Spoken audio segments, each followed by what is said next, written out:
বন্ধুরা, কল্পনা করো তুমি গভীর রাতে মিষ্টি ঘুমে আচ্ছন্ন এবং সেই সময়তে হঠাৎ করে যদি কেউ এসে তোমার গালে এক থাপ্পড় মারে, তাহলে তোমার অবস্থাটা কিরকম হবে একটু কল্পনা করো। তুমি হয়তো ঘুরমুড় করে উঠে পড়বে এবং তোমার মাথা ভনভন করে ঘুরবে। তুমি বুঝতে পারবে না যে তোমার সাথে আসলে হয়েছেটা কি। ঠিক এরকম মতন একটা ঘটনা ঘটেছে আমেরিকার বড় বড় টেক কোম্পানিগুলির সাথে। চীন এসে তাদের গালে সজোরে এক থাপ্পড় মেরেছে, যেই চটটার নাম হলো ডিপসিক এআই। ডিপসিক এআই আসার পর আমেরিকার স্টক মার্কেট থেকে একদিনে প্রায় $1 ট্রিলিয়ন হাপিস হয়ে যায়। বাজারে এসে এনভিডিয়া থেকে সিমেন্ট এনার্জির মতন কোম্পানি বাজার মূল্যে ধস নামিয়ে দিয়েছে। এনভিডিয়া প্রায় একদিনে $600 মিলিয়ন মতন হাপিস করে দিয়েছে। তুলনায় বলতে গেলে আমাদের ভারতবর্ষের রিলায়েন্স কোম্পানির পুরো মার্কেট ক্যাপ $250 মিলিয়ন।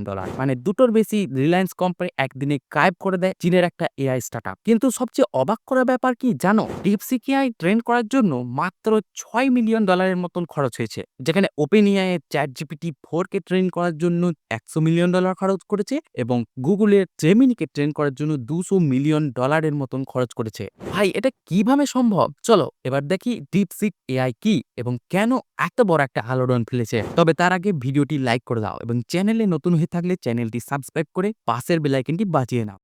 ডিপসিকের স্টোরি সবথেকে মাথা ঘুরিয়ে দেওয়ার মতন বিষয় হলো, এটা কোনো বড় টেক কোম্পানি বা টেক জায়ান্ট কোম্পানি দ্বারা তৈরি নয়, বরং এটি একটা চীনের হেড ফান্ড ম্যানেজার লিয়াং ওয়াংফ্যাং। উচ্চারণটা ঠিক হচ্ছে নাকি আমি জানি না, এইটা হচ্ছে তার নামের স্পেলিং। এই লোকটা এই ডিপসিক এআই কে তৈরি করেছে। এরা মূলত স্টক মার্কেটে কোয়ান্টিটেটিভ ট্রেডিং, ক্রিপ্টো ট্রেডিং এবং ক্রিপ্টো মাইনিং এর মতন কাজ করত এবং এসব কাজের জন্য তাদের কাছে পুরনো আপডেটেড জিপিইউ পড়েছিল এবং এই হেড ফান্ড ম্যানেজার ভেবেছিল যে আমাদের এই পুরনো জিপিইউ গুলো আমাদের কোনো দরকার পড়ে না, তাহলে আমরা যদি এই জিপিইউ গুলোকে ব্যবহার করে যদি একটা এআই মডেল তৈরি করি সাইড প্রজেক্ট হিসাবে, এই ছোট্ট একটা সাইড প্রজেক্টটাই কয়েক মাসের মধ্যে একটা বড় আলোড়ন ফেলে দিয়েছে এআই দুনিয়াতে। ভাবো তো, তোমার পড়ার টেবিলে এক কোণে পড়ে থাকা জিপিইউ কে ইউজ করে যদি তুমি এই ধরনের একটা জিনিস তৈরি করো যেটা পুরো বিশ্বকে নাড়িয়ে দেয়, তোমারও যদি এরকম মতন হেডে ব্রেন থাকতো তাহলে কতই ভালো হতো। ডিপসিক একটা নতুন এআই নয়, এই এআই কে টেকনোলজি দুনিয়া অনেক আগে থেকেই জানতো, কিন্তু প্রথমে ডিপসিকের যে এআই মডেল এসেছিল সেটা এত অ্যাডভান্স ছিল না যে এটা গুগলের জেমিনি বা চ্যাট জিপিটির মতন কম্পিটিটর হবে বা এটাকে নিয়ে মানুষে চর্চা করবে। ডিপসিক এআই এর বড় বড় দুটি মডেল হলো ডিপসিক আর1 এবং ডিপসিক আর10। এই ডিপসিক আর10 ছিল পুরোপুরি রিইনফোর্সমেন্ট লার্নিং এর উপর বেস করে তৈরি করা। এখানের মধ্যে কোনো রকমের সুপারভাইজ লার্নিং ছিল না। কিন্তু ডিপসিক আর1 পুরো এআই দুনিয়াকে পাল্টে দিয়েছে। কিছুদিন আগে ডিপসিক আর1 লঞ্চ করা হয়, ঠিক সেই দিন যেদিন ডোনাল্ড ট্রাম্প প্রেসিডেন্ট হবার জন্য শপথ গ্রহণ করছিল আমেরিকার বুকে। এটা একটা কাকতালীয় ঘটনা নাকি চীনের একটা সুপরিকল্পিত চাল? চলো এবার দেখি ডিপসিক আর1 এর গেম চেঞ্জিং টেকনোলজি কি। ডিপসিক আর1 এক রকমের সস্তা টেকনোলজিতে তৈরি হয়নি, এটা একদম নতুন ধরনের একটা এআই মডেল, যেখানে গুগলের জেমিনি এবং ওপেন এআই ChatGPT 4 যেখানে সুপারভাইজ লার্নিং এর উপর পুরোপুরি তৈরি, সেখানে DeepSeek R one supervise learning plus reinforcement learning দুটো মিশ্রণ। সুপারভাইজ লার্নিং হলো সেই মডেল যাদের কাছে অনেক অনেক বড় একটা ডেটাবেস থাকে এবং এদেরকে পুরোপুরি লেবেলিং এর মাধ্যমে বোঝানো হয় যে কোন জিনিসটা ঠিক এবং কোন জিনিসটা ভুল, এবং একটা জিনিসের ইনপুট দিলে তার আউটপুট কিরকম হওয়া উচিত। এবং রিইনফোর্সমেন্ট লার্নিং এর কাছে সেরকম কোনো ডেটাবেস থাকে না, এরা পুরোপুরি ট্রাই অ্যান্ড এররকে ব্যবহার করে নিজে নিজেই শিখে যায় যে কোন জিনিসটা ঠিক এবং কোন জিনিসটা ভুল। সুপারভাইজ লার্নিং কে একটা সহজভাবে উদাহরণ দিয়ে বোঝাতে গেলে, ধরো একটা শিশু কোনটা কলা এবং কোনটা অ্যাপেল সেটা চেনে না, তার কাছে যদি কলা এবং আপেল আমি দুটো রেখে দিই এবং অ্যাপেলের ওপর যদি অ্যাপেল লিখে দিই এবং কলার উপরে যদি কলা লিখে দিই, তাহলে সে কিন্তু দেখে বুঝতে পারবে যে ও আচ্ছা এটা কলা এবং এটা হচ্ছে অ্যাপেল। এই জিনিসটা হলো সুপারভাইজ লার্নিং, যেটা এই গুগলের জেমিনি, ক্লড বা চ্যাট জিপিটি এদেরকে তৈরি করা হয়েছে এরকম ভাবে। কিন্তু রিইনফোর্সমেন্ট লার্নিং হলো সেরকম মডেল। আগের উদাহরণটা দিয়ে যদি বোঝানো হয়, ভাবো একটা শিশুকে একটা ঘরের মধ্যে রেখে দিয়েছে এবং সেখানে কারেন্টের বোর্ড আছে। সেই শিশুটি নিজে নিজে ওই কারেন্টের বোর্ডের কাছে যাবে এবং সে যদি ওই কারেন্টের বোর্ডের মধ্যে হাত দেয় তাহলে সে সেখানে একটা ছোট্ট ঝটকা খাবে। এই জিনিসটি ওই শিশুটির কাছে একটা নেগেটিভ এক্সপিরিয়েন্স হবে এবং ও বুঝে যাবে যে এই ধরনের কারেন্টের বোর্ডের কাছে যাওয়া তার উচিত হবে না। কিন্তু ওই রুমের মধ্যে রাখা চকলেটের কাছে যদি যায় এবং সে প্রথমবারের মতন যদি চকলেট খায়, সে বুঝতে পারবে যে আসলে এই জিনিসগুলো মিষ্টি। তখন কিন্তু সে আর ওই কারেন্টের বোর্ডের দিকে যাবে না, বেশিরভাগটাই চকলেটের দিকে যাবে। এই জিনিসটাকে বলা হয় রিইনফোর্সমেন্ট লার্নিং, যেখানে কোন একটা এআই বা শিশু সে যদি ভুল কাজ করে তাহলে সে পানিশমেন্ট পাবে এবং সে যদি সঠিক কাজ করে তাহলে সে রিওয়ার্ড পাবে। তো এইভাবেই কিন্তু এই রিইনফোর্সমেন্ট লার্নিং যে মডেলগুলি রয়েছে তারা ট্রাই অ্যান্ড এররকে ব্যবহার করে বুঝতে যাবে যে কোন জিনিসটা ঠিক এবং কোন জিনিসটা ভুল। আর এইখানে DeepSeek R10 যেটা সেটাকে পুরোপুরি রিইনফোর্সমেন্ট লার্নিং এর উপরে বেস করে তৈরি করা হয়েছিল এবং এখন যে DeepSeek R1 মডেলটি এসেছে সেটি পুরোপুরি reinforcement learning plus supervise learning দুটোকে সংমিশ্রণে এই DeepSeek R1 মডেলটিকে তৈরি করেছে। কিন্তু এর থেকেও মজার বিষয় হলো যেখানে OpenAI তাদের মডেল ChatGPT 4 কে ট্রেন করার জন্য $6.6 বিলিয়ন ফান্ডিং পেয়েছে এবং তারা ওই ChatGPT 4 কে ট্রেন করার জন্য $100 মিলিয়ন খরচ করেছে এবং গুগল যে একটা $1 ট্রিলিয়ন এর কোম্পানি এবং তারা তাদের জেমিনিকে ট্রেন করার জন্য $200 মিলিয়ন খরচ করেছে। বাট এদিকে DeepSeek কে ট্রেন করার জন্য মাত্র $6 মিলিয়ন এর মতন খরচ হয়েছে এবং এদের মধ্যে যারা বড় বড় লিডার ChatGPT এবং গুগলের জেমিনি এরা দুজনেই ক্লোজ সোর্স টেকনোলজি, মানে তুমি এদের কোড বা ডেটাবেসকে বা এদের টেকনোলজিকে তুমি ডাইরেক্টলি অ্যাক্সেস করতে পারবে না, মডিফাই করতে পারবে না। আমাদেরকে যেই আউটপুট বা যেই ইন্টারফেস দেখানো হয় আমরা শুধুমাত্র সেই জিনিসটার উপরই ইন্টারঅ্যাক্ট করতে পারবো। যেখানে DeepSeek একটা পুরোপুরি ওপেন সোর্স টেকনোলজি, আমরা DeepSeek কে ডাইরেক্ট অ্যাক্সেস করতে পারবো, তাদের কোড দেখতে পারবো, ডাউনলোড করতে পারবো এবং মডিফাই করতে পারবো এবং নতুন একটা মডেল তৈরি করতে পারবো। এছাড়াও DeepSeek এর ফাউন্ডার এটা বলেছে যে DeepSeek R1 কে তৈরি করার জন্য যেটা অ্যাডভান্স কোয়ালিটির জিপিইউ হয়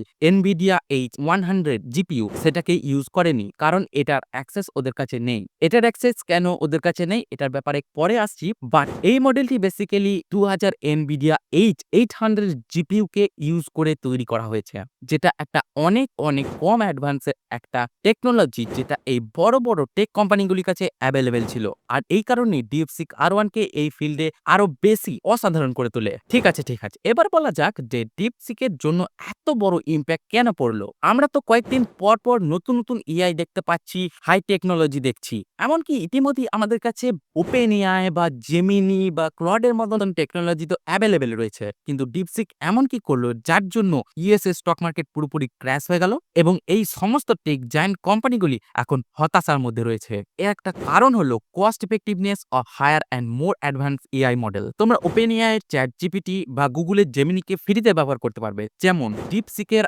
R10 এবং R1 মডেলটি রয়েছে, কিন্তু OpenAI এবং গুগলের অ্যাডভান্স মডেল আছে যেটাকে ইউজ করার জন্য তোমাকে মোটা অঙ্কের একটা অ্যামাউন্ট দিতে হবে। আর অন্যদিকে সেম জিনিস same advance technology DeepSeek R1 technology রয়েছে যেটা সম্পূর্ণ পুরোপুরি ফ্রিতে অ্যাভেলেবেল রয়েছে। আর এটাই হলো একটা কম খরচের ইফেক্ট যেটার জন্য এত বড় একটা ইম্প্যাক্ট পড়েছে। তো এই জিনিসটা যদি তোমাকে সিম্পল ভাবে বলি, OpenAI এর O1 মডেলটিকে ইউজ করার জন্য তোমাকে $15 দিতে হবে প্রত্যেক মাসে, যার জন্য তুমি 1 মিলিয়ন টোকেন পাবে এবং সেম জিনিস সেম অ্যাডভান্স টেকনোলজির DeepSeek AI এর 1 মিলিয়ন টোকেনের জন্য $0.55। আর এটা নয় যে এই টেকনোলজি বা এই অ্যাডভান্স মডেলটি এখন বর্তমানে ফ্রিতে আছে, এটির জন্য তোমাকে পরে হয়তো পে করতে হবে। DeepSeek তাদের AI মডেলকে ওইরকম ভাবেই ট্রেন করেছে এবং তারা তাদের হার্ডওয়্যার ডিজাইনও ওইরকম ভাবেই জেনে বুঝেই করেছে যাতে ভবিষ্যতে এই মূল্যে অ্যাডভান্স কম্পিউটিং এবং অ্যাডভান্স AI মডেল দিতে পারে। আমরা যদি DeepSeek AI K head to head comparison করি জিপিটি বা জেমিনি বা ক্লডের সাথে, আর এইখানে DeepSeek কে সম্পূর্ণভাবে একটা অংশ আলাদা করে তোলে DeepSeek পুরোপুরি একটা ওপেন সোর্স টেকনোলজি। তুমি তোমার সিস্টেমের মধ্যে 3-4টে গ্রাফিক্স কার্ড লাগিয়ে DeepSeek এর কোড অ্যাক্সেস করতে পারবে এবং DeepSeek কে তুমি ডাউনলোড করতে পারবে এবং তুমি তোমার সিস্টেমের মধ্যে পুরোপুরি নিয়ে চলে আসতে পারবে DeepSeek কে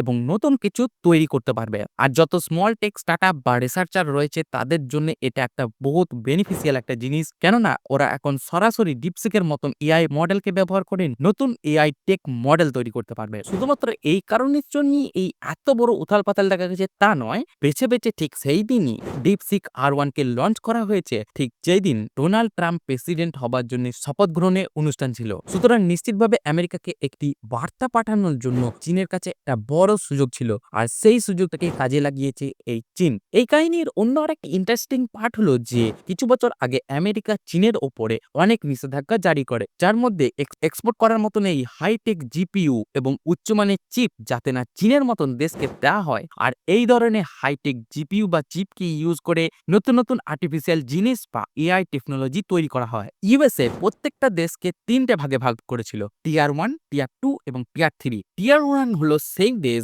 যেই দেশে ইউএসএ খুব সহজে যে কোনো জিনিস এক্সপোর্ট করতে পারবে, এবং টিয়ার 2 হলো সেই দেশ যেখানে কিছুটা স্যাংশন জারি থাকবে, এবং টিয়ার 3 হলো সেই দেশ যাদের সঙ্গে ইউএসএ কোনো সম্পর্ক রাখতে চায় না, মানে অনেক অনেক নিষেধাজ্ঞা জারি করে রেখে, মানে একদমই ইম্পসিবল হবে সেই দেশের পক্ষে কোনো জিনিস আমেরিকা থেকে ইম্পোর্ট করে আনা। তো এই চীনকে টিয়ার 3 ক্যাটাগরির মধ্যে রেখেছে। আর এই কাহিনী চীন আগে থেকে জানতে পারে, তাই অক্টোবর 2023 সালে এই ধরনের নিষেধাজ্ঞা জারি করার আগে চীন তখনকার অত্যাধুনিক জিপিইউ, যেটা এনভিডিয়া H800 জিপিইউ, সেটাকে অনেক পরিমাণে সহজেই ইম্পোর্ট করতে পারছিল। আর সেই জিপিইউ গুলোকে ইউজ করে এই ডিপসিক এআই কে ট্রেন করা হয়েছে। কেননা বর্তমানে হাই টেকনোলজির জিপিইউ যেটা এনভিডিয়া H100 জিপিইউ, সেটার অ্যাক্সেস ওদের কাছে নেই। কিন্তু তারপরেও এনভিডিয়া বা অন্যান্য যে সকল কোম্পানি যারা জিপিইউ তৈরি করে আরো নতুন অ্যাডভান্স জিপিইউ তৈরি করে, যার মধ্যে এনভিডিয়া H100 জিপিইউ, যেটাকে ইউজ করে এখন বর্তমানে অনেক অনেক এআই টেকনোলজি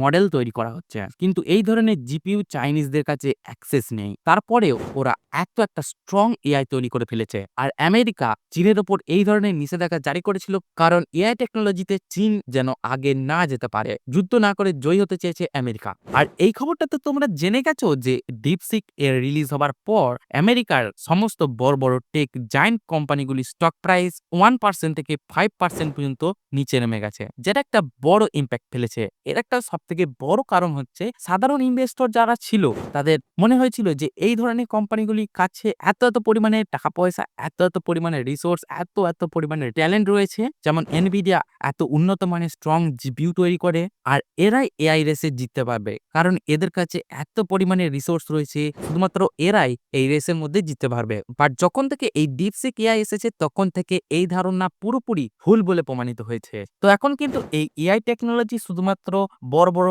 টেক জায়ান্ট কোম্পানিগুলোর জন্য নয়, এটা তোমার আমার সাধারণ মানুষের জন্য। তো এখন এই টেক জায়ান্ট কোম্পানিগুলি হতাশার মধ্যে রয়েছে, কেননা এই ডিপসিক এআই কে পুরোপুরি ওপেন সোর্স করে দিয়েছে। এই ডিপসিক এআই কে ব্যবহার করে এখন যে কেউ চাইলে যখন খুশি নতুন নতুন এআই মডেল তৈরি করতে পারবে, কোনো হেভি হার্ডওয়্যার ইনভেস্ট না করে, কোনো পাওয়ার রিকোয়ারমেন্ট ছাড়াই। প্রশ্ন এখন এটা আসছে, এই যে এআই রেস যেটা পুরো দুনিয়া এখন চর্চা করছে বা বলছে, এই এআই রেসের মধ্যে ভারত কোথায়? ভারতের কোনো অস্তিত্ব আছে কি, নাকি প্রথমেই ভারত হাল ছেড়ে দিয়ে বসে পড়লো? কিন্তু একটা কথা তোমাদেরকে বলে রাখি, পিক 15 এর রাজ আনন্দ স্যাম অল্টম্যানকে ঠিক এই কথাটাই জিজ্ঞাসা করেছিল, যখন স্যাম অল্টম্যান 2023 সালে ভারত সফরে আসে, তখন স্যাম অল্টম্যানকে বলেছিল যে ইন্ডিয়ানরা কি কম টাকা ইনভেস্ট করে বা সস্তায় কোনো কিছু ফাউন্ডেশনাল এআই মডেল তৈরি করতে পারবে কি? কিন্তু তার উত্তরে স্যাম অল্টম্যান বলে যে ইন্ডিয়ানরা চাইলেও এই ধরনের ফাউন্ডেশনাল এআই মডেল তৈরি করতে পারবে না, বরং তারা অন্য কিছু তৈরি করার চেষ্টা করুক। Specifically focused on AI, are there spaces where you see, let's say, a startup from India building foundational models? How should we think about that? Where is it that a team from India, three super smart engineers with, not 100 million, but let's say 10 million, could actually build something truly substantial? Look, the way this works is we're going to tell you it's totally hopeless to compete with us on training foundation models. You shouldn't try, and it's your job to try anyway. I think it is pretty hopeless, but আজকের এই Sam অল্টম্যানের open AI এর ফর্মুলাকে খোকলা বলে প্রমাণ করে দিয়েছে DeepSeek AI. AI কে চালানোর জন্য বড় বড় বিলিয়ন ডলারের ইনভেস্টমেন্ট, বড় বড় জিপিইউ বা চিপ, বড় বড় সার্ভার ফার্ম বা বড় বড় পাওয়ার রিকোয়ারমেন্টের দরকার নেই। কিন্তু এই রাজ আনন্দের কথা পুরোপুরি মিলে গেছে। $10 মিলিয়ন নয়, মাত্র $6 মিলিয়ন মধ্যে ওপেন এআই থেকে বেটার ফাউন্ডেশনাল মডেল তৈরি করে ফেলেছে মাত্র 2 বছরের মধ্যে। কিন্তু দুঃখের কথা এটা হলো যে এটা ভারতে হয়নি, এটা চীনে হয়েছে। আর এটা দুঃখের কথা চীনে তৈরি হয়েছে এটা বলছি কারণ একটা সময় ছিল যখন আমরা আমেরিকাকে মুখের উপর স্টেট কাট জবাব দিয়ে দিতাম। 1987 সালে যখন আমরা আমেরিকাকে বলেছিলাম যে তোমাদের ওই ক্রে এক্সএমপি সুপার কম্পিউটার দাও, যেটাকে ইউজ করে আমরা আমাদের ওয়েদার প্রেডিকশন করব, তখন কিন্তু আমেরিকা বলেছিল যে না, এটা দেওয়া যাবে না, তোমরা এটাকে মিলিটারি কাজে ব্যবহার করবে বা তোমরা এটাকে দিয়ে নিউক্লিয়ার বম্ব বানাবে। তখন কিন্তু ভারত হার মানেনি। ভারত সরকার পুরোপুরি একটা টাস্ক ফোর্স তৈরি করে আর ভারতের প্রথম এবং নিজের পরম 800 সুপার কম্পিউটার তৈরি করে। আমাদের central for development and advance computing, যেটাকে সিড্যাক বলা হয়। ইউএসএ শুধু এখানেই থেমেছিল না। 1993 সালে রাশিয়াকে আর্ম টুইস্ট করে বলেছিল যে তোমরা ইন্ডিয়াকে ক্রায়োজেনিক টেকনোলজি দেবে না, যেটা আমাদের ইসরোর দরকার ছিল হেভি স্যাটেলাইট লঞ্চ করার জন্য, জিএসএলভি প্রজেক্টের জন্য। এটি বারণ করেছিল কারণ এটি আইসিবিএম রকেট বা নিউক্লিয়ার রকেটে ব্যবহৃত হতো। আবারও হাল ছেড়েনি আমরা সময় দিয়ে কষ্ট করে আমরা নিজেদের হাতে তৈরি করি এই ক্রায়োজেনিক টেকনোলজি, যেটা এখনো পর্যন্ত পৃথিবীর অনেক কম দেশের কাছে অ্যাভেলেবেল আছে। এবং আমরা আমাদের জিএসএলভি লঞ্চ করেছি। আজ কেন জানি না আমরা হাল ছেড়ে দিয়েছি। ভাই, এআই এর দুনিয়ায় যদি আমাদের কাছে জিজ্ঞাসা করো, তাহলে আমরা এআই ফাউন্ডেশনাল মডেল তৈরি করার জন্য কোনো রকমের চেষ্টা পর্যন্ত করিনি। যেমন আমরা আগে ছেড়ে দিয়েছি যে এটা তো ইউএস এর ওপেন এআই তৈরি করেছে, আমাদের দ্বারাই আর সম্ভব নয়, আমরা আর কিছুই করব না। আর এই জায়গাতেই চায়না বাজিমাত করেছে। কিন্তু সমস্যা হলো আজকে শুধু আমরা এআই এর কথা বলছি না, স্পেস স্টেশন থেকে শুরু করে ইউজেবল রকেট থেকে শুরু করে সেমিকন্ডাক্টর থেকে শুরু করে ফাইটার এয়ারক্রাফট থেকে শুরু করে নতুন এনার্জি টেকনোলজি, এমনকি কোয়ান্টাম কম্পিউটিং পর্যন্ত প্রত্যেকটা জায়গাতে একটা যুদ্ধ চলছে আমেরিকা এবং চীনের মধ্যে, সুপার পাওয়ার ভার্সেস আসন্ন সুপার পাওয়ারের মধ্যে। 21st সেঞ্চুরিতে কোন বানিকা বিশ্বগুরুর একটা ফাইট চলছে, আর এখানে ভারতের কোনো অস্তিত্ব দেখাই যাচ্ছে না। দুনিয়াতে একটা রাজনৈতিক দাবার চাল চলছে, যেখানে চীন দ্রুত গতিতে এগিয়ে যেতে চাইছে, কিন্তু আমেরিকা তাকে দমিয়ে রাখার চেষ্টা করছে। আর ভারত এখন রাজনীতিতে ব্যস্ত, কারণ আমরা তো টেকও এত দেখিনি। দুনিয়া 50 বছর আগের ভবিষ্যতের পরিকল্পনা করছে, আর আমরা 500 বছর আগের খননে ব্যস্ত আছি। তবে ডিপসিকের এহেন পারফরমেন্স দেখে আমাদের দেশের তথ্য প্রযুক্তি মন্ত্রী অশ্বিনী বৈষ্ণব ঘোষণা করেছেন যে আমাদেরকেও এই ধরনের ওপেন এআই চ্যাটজিপিটি বা চীনের ডিপসিকের মতন একটা ফাউন্ডেশনাল মডেল তৈরি করতে হবে। তার জন্য প্রায় 18,000 জিপিইউ আনতে হবে। তবে এখানে একটু তেজসের একটা ফিলিং আসবে, কারণ ইঞ্জিন বাইরে, বাট তবুও তুমি এটা তো বলতে পারো এই যে এআই মডেল এটা ইন্ডিয়ার তৈরি বা ভারতের তৈরি, মেড ইন ইন্ডিয়া। তবে এতদিনে চীনকে দেখে ভারতের কনফিডেন্স লেভেল অনেকটা বেড়েছে, এবং এতদিনে শুরুটা তো করেছে। ভারত একটা ইন্ডিয়া মিশন লঞ্চ করেছিল মার্চের 2024 সালে, এবং সেখানে 10,300 কোটি টাকা অ্যালোকেট করা হয়েছে। এবং 2025 সালে ইউনিয়ন বাজেটে অর্থমন্ত্রী নির্মলা সীতারামন এটা বলেছেন যে সরকার একটা এআই এক্সেলেন্সের জন্য একটা কেন্দ্র তৈরি করবে, তার জন্য 500 কোটি টাকা বরাদ্দ করেছেন। পরবর্তী বড় বিষয় হলো বিশেষ শক্তিধর দেশ হিসেবে পরিচিত হওয়া। এআই দুনিয়াতে আধিপত্যের জন্য ইনভেস্টমেন্ট প্রয়োজন, এবং একটি ইনফ্রাস্ট্রাকচারে সীমিত থাকলে হবে না, ভারতেরও সঠিক ট্যালেন্টের প্রয়োজন। এই বাজেটে তার জন্য আলাদাভাবে ব্যবস্থা করেছে। 30টির বেশি স্কিল সেন্টার তৈরি করার ঘোষণা করেছে অর্থমন্ত্রী, এবং তার জন্য আলাদা করে ফান্ডও অ্যালোকেট করেছে, যারা রোবোটিক এবং ইন্টারনেটের সাথে সাথে আর্টিফিশিয়াল ইন্টেলিজেন্সের দিকেও ফোকাস করবে। Center of Excellence in AI for Education. I had announced 3 centers of excellence in artificial intelligence for agriculture, health, and sustainable cities in 2023. Now a center of excellence in artificial intelligence for education will be set up with a total outlay of 500 crores. তো বন্ধুরা, আমাদের দেশের ভবিষ্যৎ এখন শুধুমাত্র সময় বলবে যে আমাদের দেশ এখন কোন দিকে যাবে। হয়তো আমরা 1 বছরের মধ্যে ইন্ডিয়ার তৈরি নতুন কোনো ফাউন্ডেশনাল এআই মডেল দেখতে পাবো। দেখা যাক এখন কি হয়। তো সবশেষে একটা কথা বলতে চাই, এআই কিন্তু চলে এসেছে, এআই কে কেউ কিন্তু উপেক্ষা করতে পারবে না। যারা এখনো পর্যন্ত এআই কে নিয়ে সিরিয়াস নও, তারা কিন্তু এখন থেকে এআই কে বন্ধু করে নিয়ে চলো, এবং এই সময় এআই কে নিয়ে নিজেকে আপডেট করো, না হলে অন্য কেউ এসে তোমার চাকরি নিয়ে নেবে। তাই এখন নিজেকে এআই সাথে আপডেট করো। তো আশা করি আজকের ভিডিওটি তোমাদের ভালো লেগেছে, আর যদি ভালো লেগেই থাকে তাহলে লাইক করে দাও, এবং নিচে কমেন্ট করে জানিও যে কিরকম লাগলো আজকের ভিডিওটি। আর বন্ধুদের সাথে শেয়ার করে দাও, তারাও যেন এআই রিলেটেড কিছু জানতে পারে। যারা এখনো পর্যন্ত আমাদের চ্যানেলটি সাবস্ক্রাইব করনি, অবশ্যই চ্যানেলটি সাবস্ক্রাইব করে পাশের বেল আইকনটি বাজিয়ে দাও। আর যারা ফেসবুক থেকে দেখছো, তারা কিন্তু ফেসবুক পেজটি অবশ্যই ফলো করি। তো দেখা হচ্ছে পরবর্তী নেক্সট কোনো ধামাকাদার ভিডিওতে। আজকের মতন বিদায়।